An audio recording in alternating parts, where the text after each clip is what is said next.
to just, again, some basic facts. Do you accept the fact that 1 million Americans died from COVID? I don't know how many died. You're the Secretary of Health and Human Services. You don't have any idea how many Americans died from COVID? I don't think anybody knows that because there was so much data chaos coming out of the CDC, and there was so many perverse incentives. And these are model You don't know the answer of how many Americans died from COVID. This is the Secretary of Health and Human Services. Do you think the vaccine did anything to prevent additional deaths?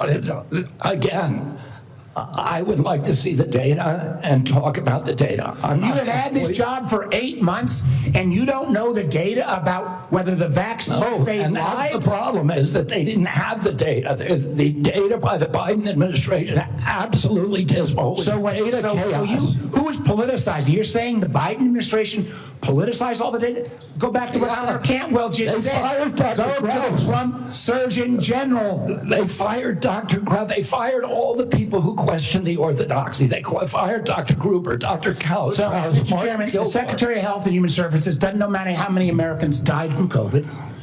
Doesn't know if the vaccine helped prevent any deaths. And you were sitting as Secretary of Health and Human Services? How can you be that ignorant? Like, you know, I remember when we went through the hearing with you, I asked you about community health centers. You didn't know what role they play. I've been visiting community. I'm glad you've got to one.